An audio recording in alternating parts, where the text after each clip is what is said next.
Well, we are back. I don't know if we can call this a weekly podcast anymore, but our lives have been very busy. But look at, we're on episode 50.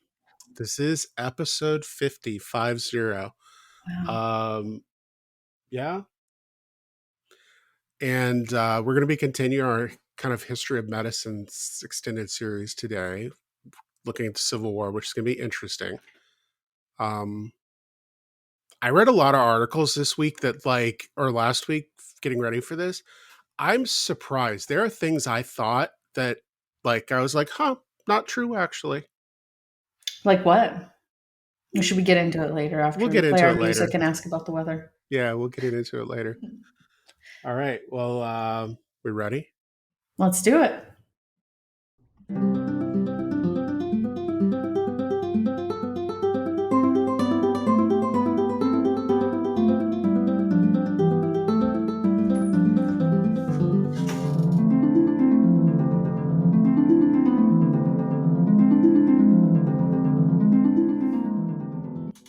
Hello and welcome to An Incomplete History. I'm Hilary. And I'm Geoff. We're your hosts for this weekly history podcast. All right. Should I say we're your hosts for this? We're your hosts for this sometimes when we have time to record it podcast. Should we change it? We're your hosts. We're your hosts for this periodically released, although on no set schedule podcast. We aim to be weekly. I'm so sorry. There's it's just really a been a lot hard time going. these last couple months. At some point we will get back to weekly, legitimately. What we need to do is you and I need to go on some kind of podcast vacation to a cabin and just record like 20 podcasts. Oh my gosh, I'm so into that. And just have them ready to go. A podcast retreat. Tell Frank, take care of everybody. Bye. Yeah. You're in charge of everyone and everything. I'm going to head out. I'm going to the Poconos or something. You had a very Florida moment before we started recording today. Yeah, there was a snake and a turtle in the yard simultaneously. One of them lived and one of them died, though. This is correct. Yes, one lived and one died. But anyway, I felt that the snake should have just lived. Okay. Snakes' lives matter to me. But how did Frank dispatch I don't want to talk about it. It's funny though. It's not funny. It's so Florida. It's ridiculous, and I'm not. I would not be surprised if I was driving down the street in Florida and I saw somebody brandishing a firearm in their front yard towards the wildlife. It's so not California, right? No, it's so it's like not. California. There'd be 6 police copters and the patrol cars everywhere, like an investigation. I just feel like the snake didn't need to die. It is, to be fair, it's a coral snake. It's a coral snake, deadly. So they are dangerous, and he didn't want it around the kids, and so that's fair. Yeah, he said it was slithering toward the bus stop, so he felt that he was protecting all of the children from the coral snake. Well, maybe it would just eliminate the children unfit to continue. Which kind of relates to today's theme, but we have weather coming. Like legitimate weather. Yeah, you guys have had a lot of rain. We have had a strangely large amount of rain. But we've got this huge storm that's coming in this afternoon, this atmospheric river.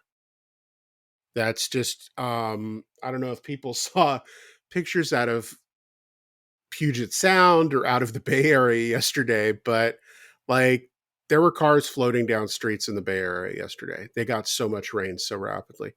And we are expected to get 1 to 2 inches of rain in a 3-hour period today, this afternoon. That's a substantial amount of rain for that area. That's going to, you're going to flood for sure. That's going to flood. Yikes. The nice thing, if we get 2 inches of rain, that's like more than 10% of our annual rainfall. But that's not good all at once. Well, we're not. So interestingly enough, San Diego County, we are at the lowest level of drought where it can still be called a drought. So we're almost not in drought. Now, the rest of California is increasing degrees of droughtness. Right. You don't want to make up for the drought in one storm. That's not good. What we need, I mean, here's time for a little meteorology lesson. What we need in California is we need snow in the Sierras, because the snow in the Sierras then melts gradually during the spring and summer, and that's what keeps our water levels up.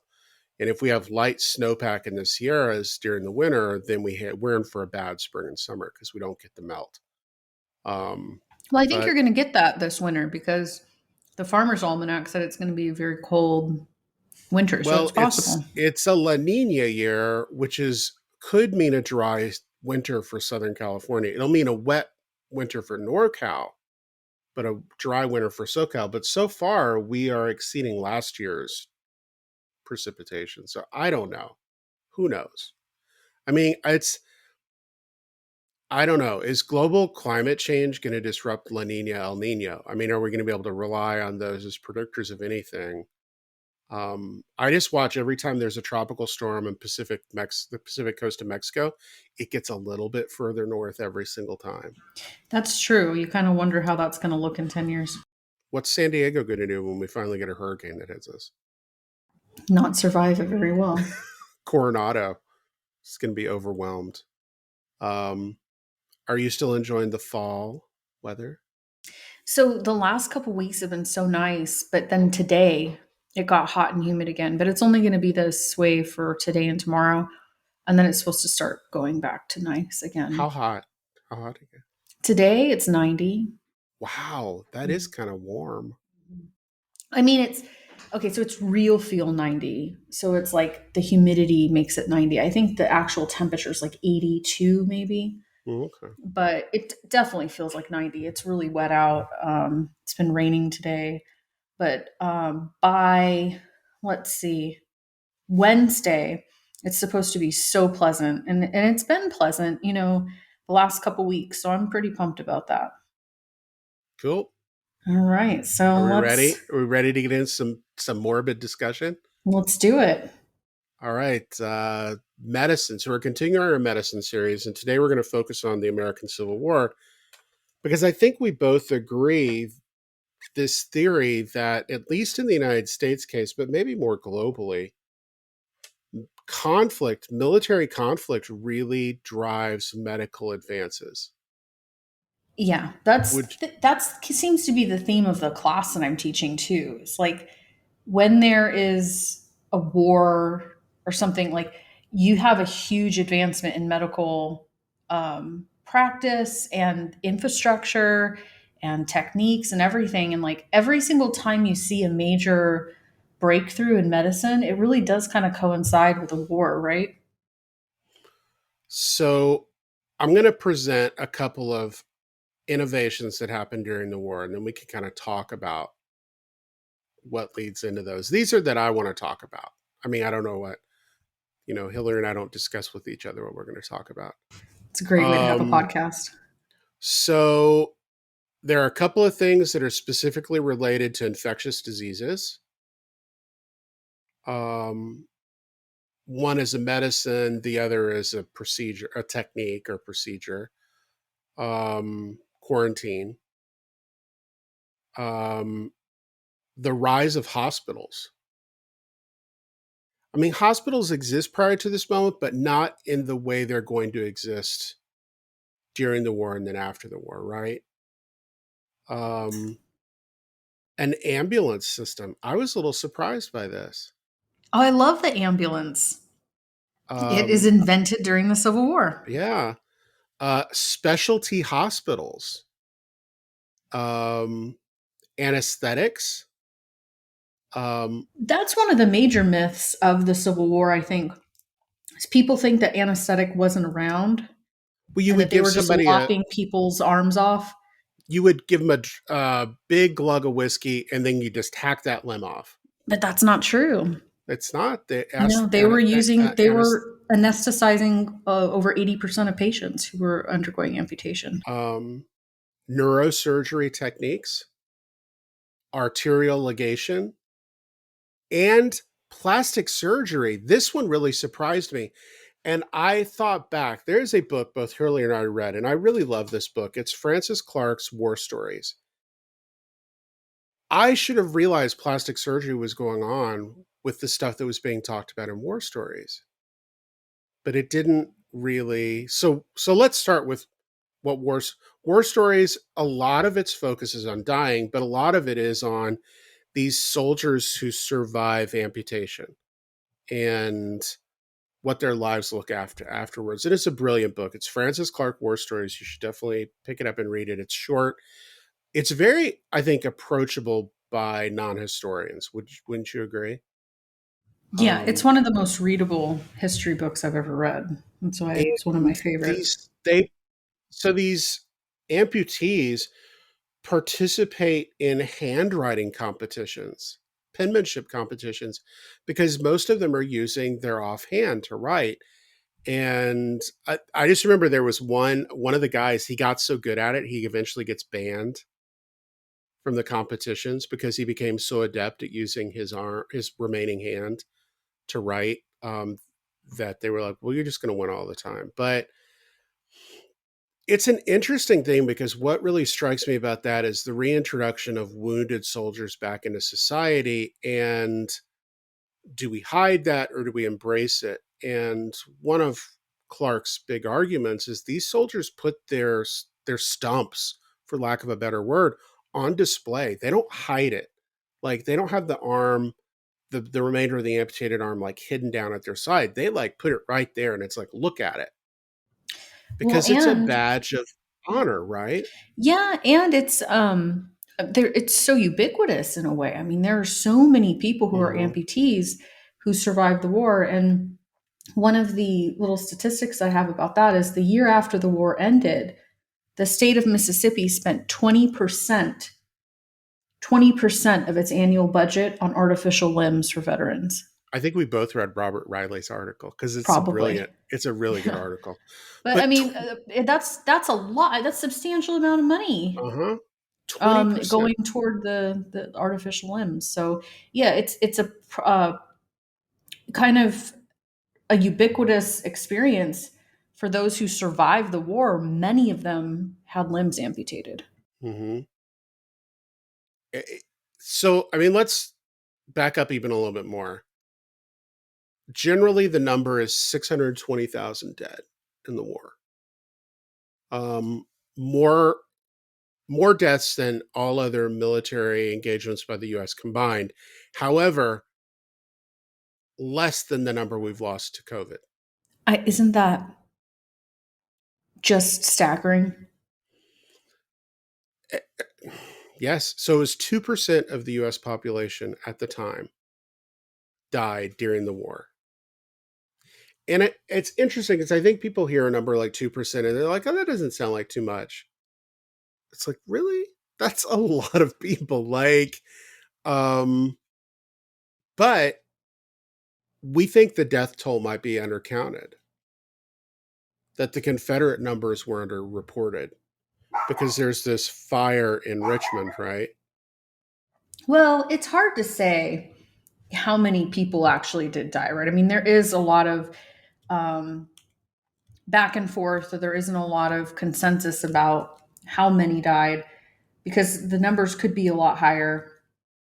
And I think one of the things that's not counted in this is like there were a lot of people who died in battle, but there were a lot of people who died just in proximity to the war that may not be counted as like battlefield deaths or war casualties necessarily, but the amount of disease that was rampant, the starvation, um, there were a lot of lives lost at this in this era that maybe wouldn't have been had the war not been happening. I think that there was like a much higher death toll in those 4 years, even amongst civilian population, that maybe not counted as like war casualties. Again, an interesting analog to kind of casualties during COVID. Medical professionals already said for the last year and a half, people have been avoiding medical treatment for other things. So we don't know how many people are dying, and they're not dying of COVID, but their deaths are linked to COVID because they did not get medical care. Yeah, or people who are having heart attacks and there's not an Mhm. ICU bed for them, or people who are in car accidents and the same thing, right? There's a lot of Would you call it like I collateral mean, I guess damage? Or because it's unintended, right? It's so Riley in this article and a couple of other people agree the number might be $752,000, $52,000, 752,000 deaths. Soldiers. This is not counting unintended civilian deaths because we know in some of these camps you get diseases that run rampant. Um, but 750,000 people dead. And there's this technological argument to be made of why this happens. And Europeanists hate it when we as Americanists say this. The Civil War is the first modern war because they get upset because they think World War I is, right? Well, that or they no, I think the Franco-Prussian. I think a lot of them want to argue the Franco-Prussian, but the Franco-Prussians after this, and you've got the weapons that are introduced in the Civil War can visit destruction on the body in a way other weapons didn't. One of those things is rifling. So the guns that were used by soldiers prior to the Civil War were fairly inaccurate, which could be a good or bad things. I mean, we have in the Revolutionary War, you get soldiers who get maimed because of these horrible missed shots, but it was much less likely for you to die unless you got an infection or something. But in the Civil War, these guns become much more accurate. Well, then you've got like the cannons, the mini balls. You've got the artillery advancements. You get the Gatling gun, which is kind of this rudimentary machine gun, and you also have a new way of performing war. I mean, it is less and less like Napoleonic War, where you get kind of formations of soldiers on big fields engaging, although that happens at times. But it's not until kind of commanders turn towards different forms of engagement that the war still really starts to change. But these alternate forms of engagement increase casualties. Well, and because of the style of weaponry, you have, it's not just that, these cannons or gunfire or like this new style of weaponry comes out that can ravish the body in different ways. I mean, you could have it, one shot to the head or the gut or something and be dead. But the other thing that happens is like, you have limbs that are flying off and they're doing amputations and the infection rates are insane, right? We haven't even reached the germ theory of disease yet. We're still kind of operating under this miasmic germ theory. The germ theory doesn't arise until the 1880s. I think it's 1883.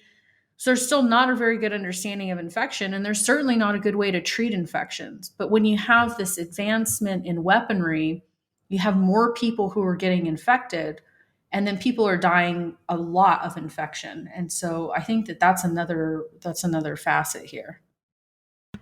Sorry, Harvey's being very aggressive at the door right now. Yeah, I mean, that's the thing is like there's this perfect storm of advances in technology to kill people, but not commensurate advances in helping those people once they're injured.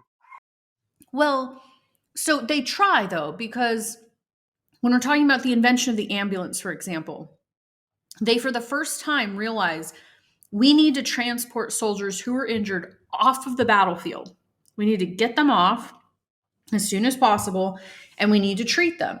And of course, these are horse-drawn ambulances. It's not like a woo, vehicle at this point, obviously, but it's a designated ambulance corps that develops in order to remove wounded people from the battlefield. They do have an urgency when it comes to amputations. They try to amputate within 24 hours in order to, because they do understand that infections happen and they do want to try to stave them off. They're not sure how to treat them. They're not sure how they happen, but they know that they do happen.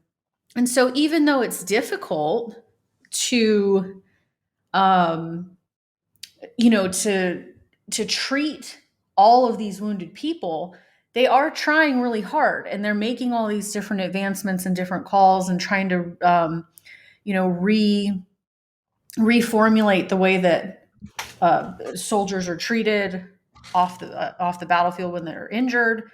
And because of the demand for it, you do see an advancement, even though they don't quite have it down yet. They are trying to make advancements in order to meet the demand of so many injured and dead people. So is it fair to say, so there are amputations. Do we have a good idea of how many amputations took place during the war? I have my numbers, just a second. Okay. And let me get back to you in a second. There's a lot. There are so many, in fact, that I think they say at Antietam, there were so many amputations at the Battle of Antietam that they couldn't even bury the number of limbs. They were just like piled so high. They couldn't even keep a handle on it. Well, it was 175,000 wounds to extremities to Union soldiers. This isn't counting Confederate soldiers. 30,000 of those underwent amputation. And you had just over 1 in 4 of those who had amputations died. Right. And they noticed a few things. First of all, like you said, they noticed medical professionals. I mean, this is a real leap for medical professionalization as well. They start to notice that if the amputation is performed within 2 days of the injury, the likelihood of a soldier surviving went up considerably. Additionally, not just any doctor could amputate. So you had to be specially trained. You had to receive special training, and you had to kind of be marked as a doctor who was allowed to do this, which was good. They didn't just want any old snake oil salesman out there like, oh, we got to cut the arm off. Well, there were a lot of them out there. Right. Because the number of physicians during this time increases dramatically. But you're right, they still do value some manner of professionalization or training when it comes to amputations. So what's interesting, though, is why this professionalization happened. It was public pressure. So the public had this perception that was just doctors' number one go-to thing. It's like if something happened to a soldier, they just like amputate. And so the military, the Union Army, kind of instituted this. And here's the thing, and this is what kills me. Germ theory, Lister's paper, doesn't get published till 1867, 2 years after the war. So these amputations are non-sterile. Well, and the germ theory, there's a paper published, but it's not accepted until I think the 1880s. Right, but I mean, that's horrifying. Right, that there's no antiseptic, there's no sterilization of tools. If you see pictures of old Civil War tools that they were using to amputate, it's really scary. It's like, I would rather just not survive. Well, because you could spread infections. So say you amputated one soldier's limb and they had an infection, and then you went to another soldier who maybe didn't. There was contamination. It was, it's actually shocking they only killed 1 in 4. Yeah, I mean, it's actually, it's true. And that sounds horrible. That sounds absolutely horrible. To have a 75% survival rate, that's not bad, considering the circumstances. These field hospitals, the lack of experience, the lack of antiseptic. Yeah, I mean, it's sort of a miracle that they were able to be so successful. So what's interesting too is we start to get these large hospitals that develop, but the hospitals become a source of infection as well. Because now you put all these soldiers together and you have nurses who aren't sterilizing themselves between treatments, and you end up with gangrene. You end up with this, what is a large percentage of patients, about half, who developed this, streptococcal infection, died. Staph and strep. You died. You had about a 1 in 2 chance of dying. So there are advances made towards treating that, though. So we get for other infections, for like infectious diseases. So quinine starts to be used for malaria, to prevent malaria. And they start to quarantine soldiers who are feared to have yellow fever. And they also quarantine ships down in New Orleans Mm-hmm. who are coming in because they understand the need for quarantine at this point. And that comes out of the miasmic theory of like they know that there's something bad in the air. Right. And because they had quarantined, or they had attempted to quarantine in the late 18th century during the yellow fever epidemic. They weren't very successful. But during the Civil War, they're still trying to practice that 2-week quarantine of any ships coming in, especially coming from the Caribbean. Mm-hmm. Because what happens all the way through World War I is there are far more deaths in battle due to disease and illness than there are actually casualties in battle.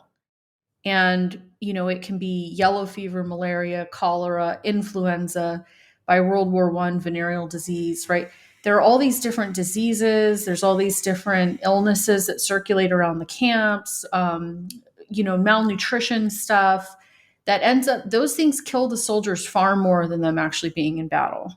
And Mm-hmm. so the development of the medical profession is paramount to the success of any conflict. Like if they're not able to combat the diseases that are running rampant, then they're going to have no manpower. Yeah. Well, and that gets back to also there are these pre-induction exams that are supposed to deem the health of recruits. So you don't end up recruiting soldiers that are going to die very easily anyway. But the pressure to get bodies out on the battlefields becomes so intense that they're ignoring those requirements. Oh, they do not pay attention to those protocols at all. I mean, like what is it that said? It's like if you have your front teeth, Mm-hmm. they'll let you in. If you can walk, if you can shoot a gun, you're Mm-hmm. in. Yeah. Right. And why do you need your front teeth? Did you read that? Well, it had to do with the cartridges, didn't it? Yeah, if you had to tear open cartridges containing gunpowder. And that's how Mm-hmm. they used it, was with their teeth. And it's interesting because so many people didn't have teeth then. Yeah. So it was like the bone spurs of the 19th century. Did do you know what else? There's another military conflict that the cartridges are important in, the Sepoy Rebellion in India Oh, okay. that happens about 10 years before the Civil War. You need the front teeth. The British, so they're using local soldiers in India. Some are Muslim, some are Hindu, and some are Sikh as well. So they use fat to do the cartridges. So some genius in Britain decides to use both pig fat and cow fat. Ooh. So that way they're offending everybody. Now Nobody's it's not the happy with cause, this. right? Now it's not the cause of the mutiny, but it certainly doesn't help the mutiny. But I mean, this is the thing: is like, yeah, it's interesting that like this health requirement has less to do with the health of the soldier and survivability as it does their utility in battle. Right, their ability to fight. Yeah, absolutely. Because all they're Yeah. just like, can you walk? Can you carry a gun? You got a trigger finger and teeth, you're in. And I mean, the quotas, right? There were actual quotas for physicians, Mm-hmm. and you had to fill those quotas. And so physicians overlooked any sort of medical issues in order to meet those quotas. So before the war, there were 113 doctors in the army. This is a fascinating statistic, isn't it? 113 doctors. So this is 1860, 113 soldiers. 113 doctors. 113 doctors. 16,000 soldiers. Yes. Of those 113, 24 went south and joined the Confederacy.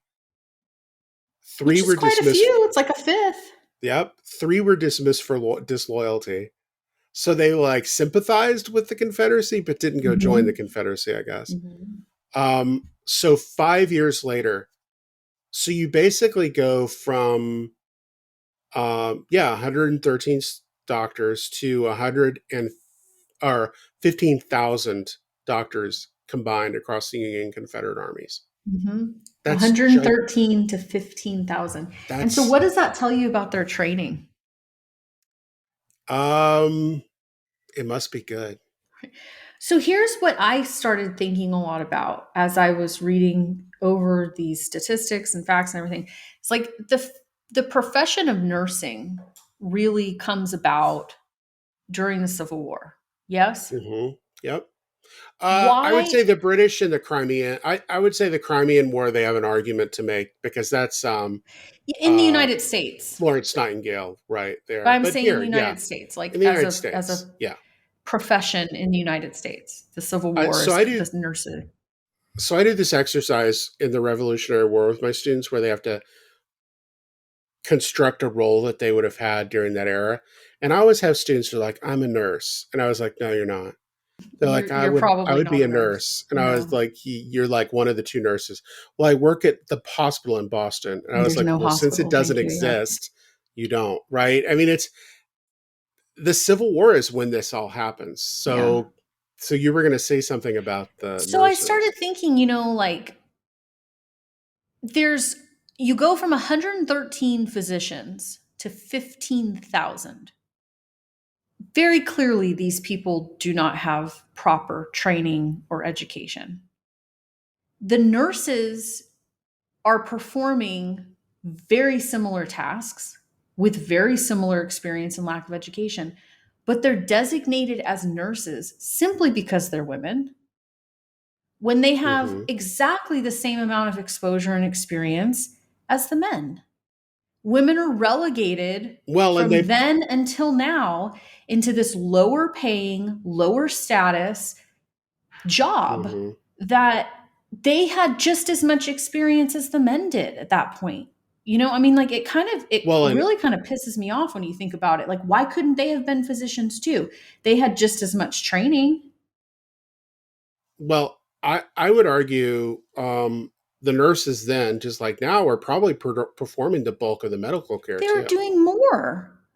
Yeah, they were the Um, ones doing all the which care. meant they were more experienced relatively soon into the war. But let's go back. I mean, it's so I think it's. I mean, the United States basically gets caught with his pants down for the Civil War, right? I mean, it's so the Battle of Bull Run or the Battle of Manassas, depending on what side you're on.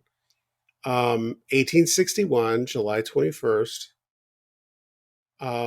happens, and people assumed it would play out in a certain way, and it didn't. It became very bloody very quickly. Um, Granted, you have fewer than 1,000 that are killed, but you have about 2,500 that are wounded. But they have no way to deal with these injured or dead people. So most of the people who were wounded stayed on the battlefield for 2 days in the rain. Right. And it's at that point that they realize that they need an ambulance corps because Yeah. there was a civilian ambulance corps, but they absconded. As soon Yes. as the battle started, they ran off. Like, oh, it's Well, getting once the scary here. bullets started flying, they were like, this isn't what we Whoa, thought it was going to be at all. this is I mean, that's the dangerous. thing. Prior to the Battle of Bull Run, everybody thought it was going to be this kind of honor bound, valorous engagement. And it wouldn't, and it's very clear right from that first shot, it is not that at all. Right. So the US had very few hospitals as well. There's no medical infrastructure. The government's really weak. So It's a mess. they start building these hospitals. My favorite is Chimborazo Oh, in in Richmond. Richmond, Virginia. Yeah. So how did they build Chimborazo? Do you remember? Um, It's tobacco crates. right. Yeah. They build it out of tobacco crates. It turns out these cash crops aren't really helpful during the war. Right. So they start using the tobacco crates to build it. But it's the biggest hospital in the Uh-huh. South. It's in Richmond. 40 acres, Mm-hmm. 150 wards, 40 to Mm-hmm. 60 patients per ward. Um, at its max, it had 4,000 patients simultaneously. And by the end of the war, it had 76,000 patients. And what I find interesting is this: the number sounds horrible, but considering the time, it only had a 9% mortality rate. I don't think that sounds bad at all, considering what we've already said. There's no antiseptic, no understanding of germ theory. There's no sterilization of equipment, and we're in the biggest war ever in the And you're history of the also, country. and it's a Confederate hospital, which means their supplies go down rapidly. They have no supplies. So like a 9% mortality rate is actually not that egregious. As bad as it sounds, but so what happens to doctors during the war? Like, well, they're way overworked. Well, they stopped doing some things they've done in the past. And we talked about one of the things Rush advocated, which was in line with medieval ideas about medicine. Bleeding. Bleeding just disappears. Yeah.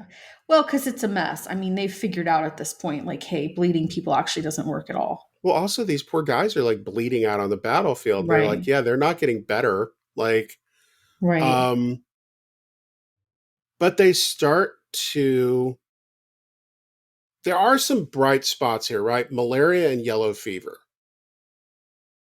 Why are they bright spots? They're bright spots because there starts to be a concerted approach to doing this. So 1861, William H. Van Buren discovers that quinine can be used to prevent malaria. That if you give soldiers quinine, they don't develop malaria. So Union soldiers get this. However, in the South, they don't have a large enough supply of this to do this. So Southern soldiers end up getting malaria at a rate higher than their Northern counterparts. They didn't know where malaria came from, so they don't know that they can tie it to mosquitoes and all these other things. Well, they did, though, because they started having the Union started having protocols for where to dig out camp. They started using mosquito nets. Like, they did start to create, they understood the connection. Right. They knew that there was a connection to these swampy, stagnant areas. They just didn't quite know how it worked. Right. Another one was yellow fever. And yellow fever, they began quarantining. And quarantining wasn't necessarily a new thing, but doing it to the soldiers really helped. And like you said, the stuff that went on in New Orleans probably helped some larger outbreaks prevented larger outbreaks. What I find interesting is New Orleans quarantined ships 70 miles away from the city. Smart. I mean, what I want to know, though, is how do they justify using those vessels there? Now, this is New Orleans under Union control. This is not New Orleans under the South. How do they justify devoting those naval resources to that? Well, because of the high instances of disease. I mean, I think that they understood that more soldiers, more manpower was being lost due to these diseases than anything. And they were willing to take the hit of a couple of weeks. So they'd rather have a couple of weeks of people not being around or supplies not being around or something rather than everyone dying. But I think that's a huge advance too. It's a huge advancement. That suddenly they tried to do it in Philadelphia in the 18th century and it wasn't successful. There were a bunch of like anti-maskers who were like, we're not quarantining, because Benjamin Rush had suggested a quarantine and they had put it in place. The city had put it in place and nobody paid attention to it. And that's how it ran so rampant. But by the time the Civil War rolls around, they do understand the necessity of this. And they also understand that like, we can't lose more people. I mean, we have to risk putting off the supplies or putting off the manpower in order to contain these diseases. Because the other things is inoculation, although it had been a thing and there was a vaccine for it, a lot of people hadn't received it and they didn't have a lot of doses at the time. They were running low on it and a lot of people hadn't been vaccinated because there weren't as many outbreaks anymore. So there was no protection from it at that time. And so it was better to quarantine the ships than it was to risk an outbreak. So smallpox. So we got a vaccine. We talked about the smallpox vaccine last time. But very few Americans are vaccinated against smallpox at this point. And this is horrifying. And So they end up aspirating pustules of vaccinated people because they can't get the vaccine materials. So, bright side, it inoculates against smallpox. Downside, you contract syphilis as a They result of it. start spreading syphilis, yeah. And this becomes another issue. And this is in my own research, I kind of touch on this a little bit. These soldiers gathered together are drinking, and so you have this kind of concern with alcoholism, and you have Department of War records are kind of tracking how many soldiers are considered to have alcohol problems. But you also have these soldiers visiting prostitutes. And It's a leisure oftentimes time activity. and oftentimes it's only a handful of prostitutes that are servicing a large number of soldiers. So you get venereal diseases just run rampant through these camps at times. And the army really insinuates itself into trying to police that. And there's Well, this not during the Civil War. well, they do during the Civil War. They try to kind of encourage officers to hang out with enlisted men to show them a model of how they should behave. Um, and it doesn't really work. What ends up usually happening is the officers who are most likely to hang out with the enlisted soldiers also want to go get drunk and visit prostitutes.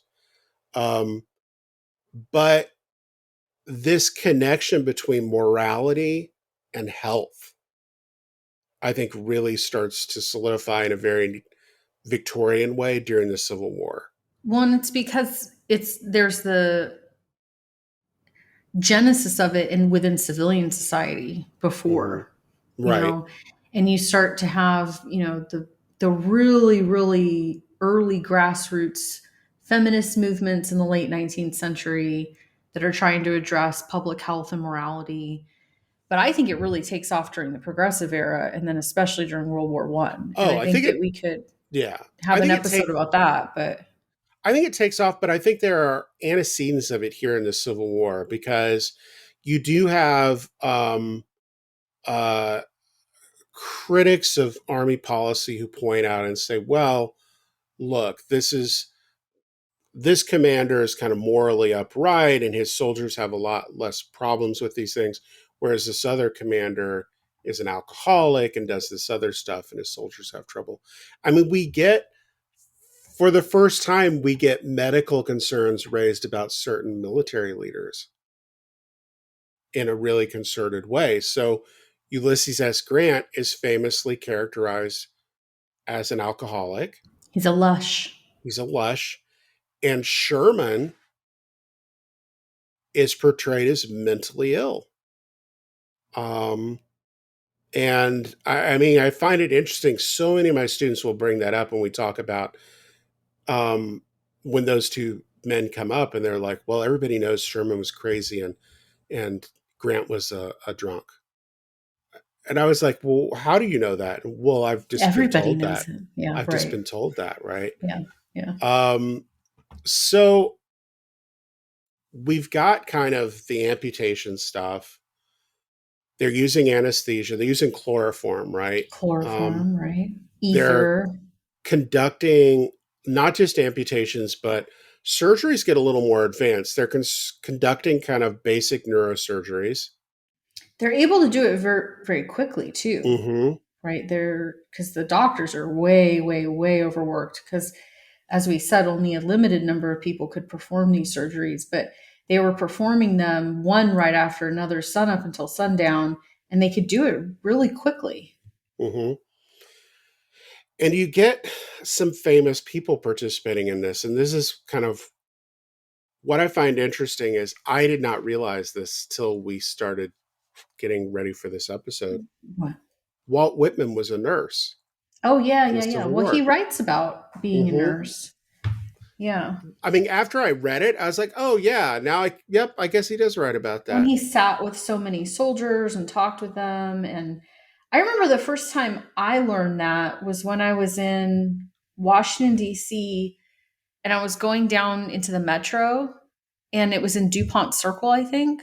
Mm-hmm. And there's a quote from Walt Whitman etched into the metro stop. And it's something about him nursing soldiers during the Civil War. And I was like, what? And so, like, of course, me being the dorky loser I am, I spent my day like, what's going on with Walt Whitman and the soldiers in the Civil War, you know? But Mm-hmm. he was attended their bedside and wrote, pretty extensively about his experience there. But there was this war impacted everybody. Mm-hmm. That's something that's interesting about it for me, is like it impacts everyone, and it's happening in so many places. The article that we've continued to reference, one of the first lines in that article says the Civil War was fought in over 10,000 places. It was I love total the way war. that started, because it's an all out, all encompassing, life altering event. Mm-hmm. It was total war. In a way that the Revolution, the War of 1812, the Mexican-American War, it's ways that those wars weren't total wars. Right. And it's not Um, fought on the periphery. It's everywhere. I mean, it's mm-hmm. going on in places all over. I mean, it's regionally the South, but it completely just destroys all of the South. And it's happening in towns everywhere, and things that are on fire, and people are starving, and everybody is involved in some way, shape, or form, or impacted by it. It's like there's no avoiding it, though, because during the Revolutionary War there was a lot of room for apathy. I think there were a Mm-hmm. lot of people who were just like, I don't know, I'm not paying attention to what's going on with that whole thing. There's no room for that here. Right. Everyone was involved. So another pivotal figure is Clara Barton. Yes. Nurse. And she's at the vanguard of this middle class group of women who are really going to influence the way the country views women morally and professionally, right? So she's famously founds the American Red Cross, but she's all about efficiency and delivering care for the wounded and delivering supplies. And it's a very industrial approach, right? And this was Jonathan Letterman, who was medical director of the Army of the Potomac. He also wanted to bring order and efficiency to the Army, to the medical service of the Army. So it's Barton kind of does this. But Barton, she's not technically part of the Army. Right. She's this auxiliary. Well, the Red Cross is kind of like a neutrality, right? That's Yeah. how it's founded, as like this neutral organization Well, to and the just idea help is that everybody. that the Confederacy wouldn't fire on Red Cross workers, Hmm. right? Well, That there nobody was would fire, right? Like it right that was. nobody would fire on them, that they were out there. But one of the things, and this comes out of the Battle of Bull Run, but continues was, and it's in Frances Clark's war stories. She has these horrible stories of these soldiers dying in the middle of a field, like they're wounded. But if they had been able to be kind of taken to a hospital and treated, they probably wouldn't have died. Mhm. But they just don't have the infrastructure to kind of transport these soldiers. So you get these men dying out on these fields. And what's even more tragic is they take a piece of paper out and they write a letter as they die. And there are a couple that are just like these blood-stained letters of this poor young man like dying on the field. Mhm. Um, but Barton kind of recognized that the Army needed to do a better job of like transporting these soldiers. Um, and, Letterman himself understands that if you can save these soldiers and they're not grievously injured, they may continue fighting. They might actually be able to continue to fight. And if you just leave them out there to die, it's a waste of resources. Mhm. Setting aside the humanity of it all, it's not a good use of resources. So, what kind of comes out of Barton's time in the Red Cross during the Civil War? Like in the aftermath of the Civil War, what does she end up doing with that? I don't know what you mean. What do you mean? What does she end up doing with it? What is it? So the Civil War ends 1865. Does she just pack up and we're like, we're done? No more. Well, no, I mean, I think that she's involved in a lot of, you know, efforts to expand the medical profession, right? I mean, Well, and this is the whole thing is now you get all these specialists in the military take those ideas and apply them back on civilian medicine. So ideas about treatment for illnesses, morphine, right? Morphine becomes a big treatment for injuries and pain. New designs for hospitals, focus on ventilation. Not quite sanitation. I don't think we can call it sanitation yet, right? Although maybe we can. I don't know. Is sanitation too strong of a word to apply at this time, or is it? I think it's too strong a word for the time, but I mean, Something. public health. Yeah, right. Public health. And then I she mean, also was involved in finding missing soldiers, trying to help bring them back home, and so this is trying to Drew answer Gilpin. inquiries. So Drew Gilpin Faust has this great book, Republic of Suffering. And one of the arguments in that book is that the scale of death in the Civil War creates the modern federal government. Because they have to have a robust response. You've got 750,000 corpses, human corpses. You've got multiple times that of horse corpses. And they realize that there's a recognition that they have to treat all of this. They have to first they have to treat the wounded and dying, but second they have to get these corpses. And if they're humans, they have to find who they belong to. And yeah, exactly. If they're horses, they have to figure out how to dispose of them. Right. And it's this huge logistical nightmare. So you end up with these groups being sent out into the woods in the South for years afterwards, looking for the remains of soldiers to try to make sure everybody who died in the war gets identified. So yeah, Barton and kind of these other people set up these agencies in cities, mostly in the North initially, but eventually in the South after the war's over, where people can go to try to figure out what happened to their loved ones. Yeah, and it's kind of the argument being is this is kind of the apparatus for the expansion of the government, because the necessity to undertake such a process really does require the expansion of the institution, right? You have to expand it by hiring people and giving them these jobs and having this record keeping. And it just didn't really quite exist before that, because there was no need for something so expansive until after the war, trying to deal with all the dead and trying just to deal with the fallout and the aftermath of such a life altering, history altering conflict, of course. But that the medical establishment expands, the government expands, public health, everything kind of undergoes this transformation that's not just about the war, but it's about just a restructuring of American society. Big Pharma gets its start at this point too. Yeah. Eli Lilly, Colonel Eli Lilly. Yeah. He was a pharmacist, and afterwards, I mean, to bring it back around to COVID-19 and things, I think war is like a crucible for medical procedures. And we see this, we're going to see this in the Spanish-American War. We're going to see it in World War I. We're going to see it in the World War II. Huge leaps in kind of the way we approach medicine. So there's a great museum in Frederick, Maryland. So if you live there or near there, you should make a visit to there. So Frederick, Maryland, so it's a border state, right? It occupies this space between Pennsylvania, the North and the Maryland, South. Yeah. People end up remarking Frederick during the war was like one large hospital. And the Museum of Civil War Medicine is there now.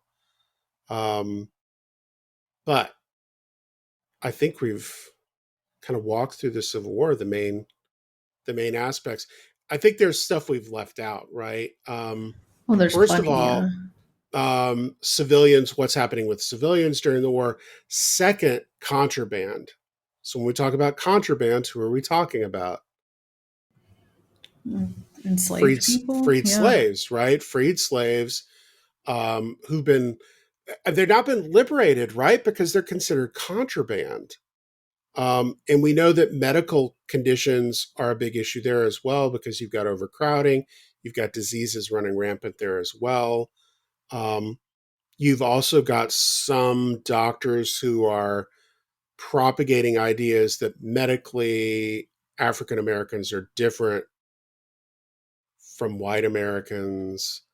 So it's a mess. I think there's also something to be said that we didn't cover enough about nutrition.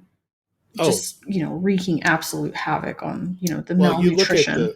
You look at what soldiers are given for rations. It's like hardtack bacon, most of the time rancid, and coffee. And Necco wafers. And Necco wafers are... They were invented during the Civil War. That's why I hate them, I think. Oh my God, they're so delicious. I love Necco wafers. They don't taste like anything. Are you kidding me? It's like very distinct flavors. Like chalk. Smarties don't taste like anything, but I still love them. But Necco wafers have distinct flavors. And it's one of the distinct flavors I don't like is like a licorice, and I don't like that. Anyway, nutrition was a really big issue, and that was a huge driver of death and disease as well in the camps. Mm-hmm. Yeah. Well, maybe we'll talk about nutrition as its own episode. I think next episode, we're going to talk about crazy ideas at the end of the century, right? I'm excited about that, yeah. Crazy ideas, like trying to invent new medicines and all this kind of stuff. Well, they invent new diseases. They do invent new medicines for. They do, yeah. So this will continue our series on the history of American medicine. Yeah. All right. Well, I'm Geoff. And I'm Hilary. Thanks for joining.